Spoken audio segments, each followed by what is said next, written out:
My name is Nick, and welcome to my channel where I talk chills, thrills, and all kinds of ills. I don't know. Those Who Wish Me Dead is a crime thriller from writer-director Taylor Sheridan, based on a book written by Michael Carita. Angelina Jolie stars as a firefighter in Montana, spending the summer at a watchtower in the middle of the wilderness. Elsewhere, a father and son are on the run with a pair of merciless assassins tracking them.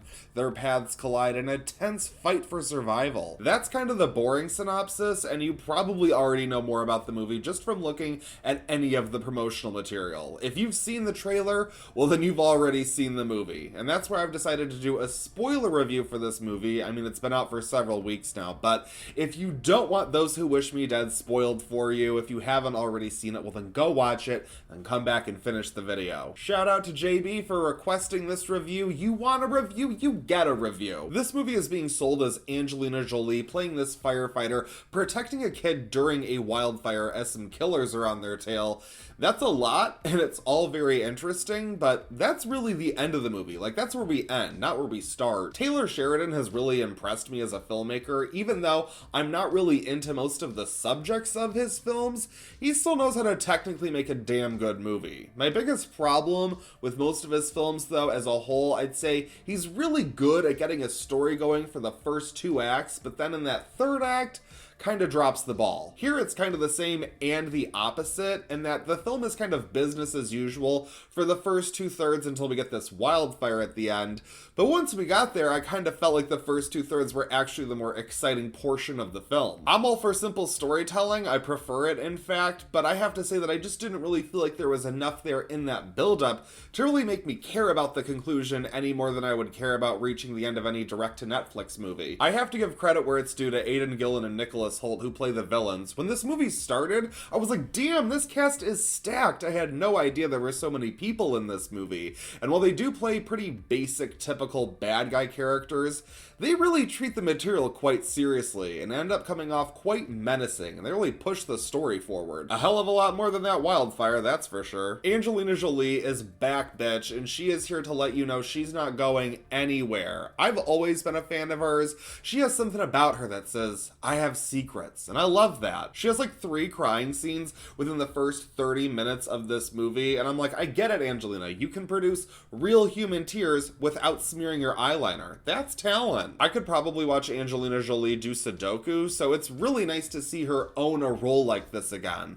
But I do have a lot of problems with her character Hannah, and this is where things definitely get very spoilery. First off, Homegirl gets straight up struck by lightning like twice in this movie, and she just keeps trucking. Like, it's not even a thing for her. She just gets struck by lightning and just carries on with her day.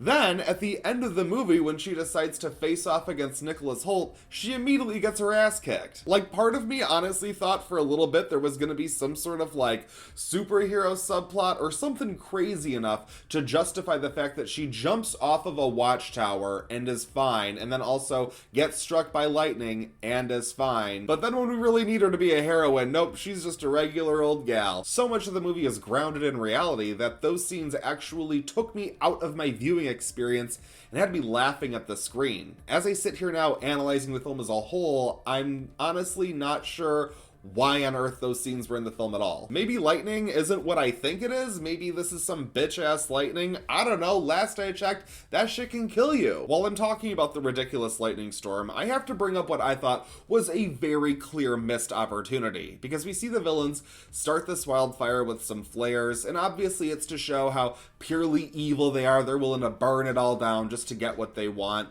But I thought it would have been so much more interesting if the lightning storm started the fire and our characters were just stuck in the wilderness and then this fire starts around them. I thought that would have been like way more intense, but maybe that's just me. Let me finish up with my problems with Hannah, because in the beginning of the film, we see she's unable to save these kids from a fire, and that haunts her. She's totally broken because of it. And we see her engage in this very dangerous act, and it is not so subtly inferred that she wants to take her own life. I guess this is supposed to set up her actions towards the end of the film, when she decides to send the kid away and face off against Nicholas Hoult's character in a way to, I guess, sacrifice herself in order to save the kid. kid, but this is totally stupid and doesn't work thematically. This character wasn't able to save these kids, and it's ruining her life. Then she's introduced to this kid who is in trouble, who she has the opportunity to save, and by doing so, she also saves herself. So then why would she send the kid away? Like, it doesn't make sense to me that for her character, she'd be like, yeah, no, I'm gonna walk into the fire and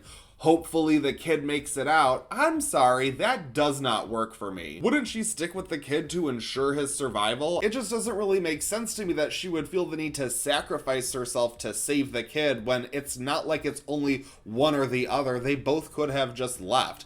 It felt like a very cheap way to set up a showdown for the finale of the film, and then that fight wasn't even interesting, so it's like, what's the point really? This is just my view, but I felt like it took a very serious mental health issue and improperly used it in a way that I think took away from the character and the plot. Probably the best character in the film is Allison, played by Medina Senghor. She's the pregnant wife of John Bernthal's cop character, but she also runs this survivalist camp out in the wilderness, and I would have liked to see like more setup for that character to really buy into the situation, but it was so nice to see a supporting character who was capable and made a real impact as opposed to just, being there to push the story forward at one point. Honestly, I really don't even think they needed the wildfire in this film. Once it started, Angelina Jolie and the kid, they see it and she's like, it won't get to us for an hour. So it's like, well then where's the conflict? At that point of the film, our focus has been so heavily on our protagonist getting away from the antagonist that this extra threat really didn't have any weight to it.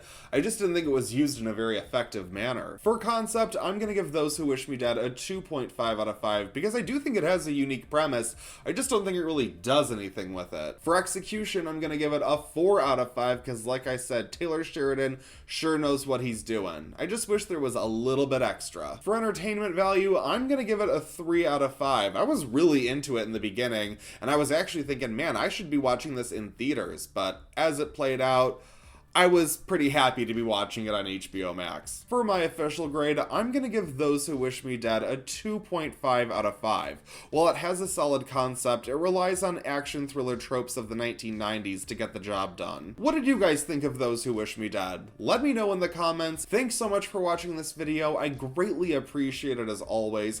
Feel free to follow me on Instagram and Letterboxd for more movie recommendations and to get more of what I'm watching. That's it for this video, but I won't stop you from watching another.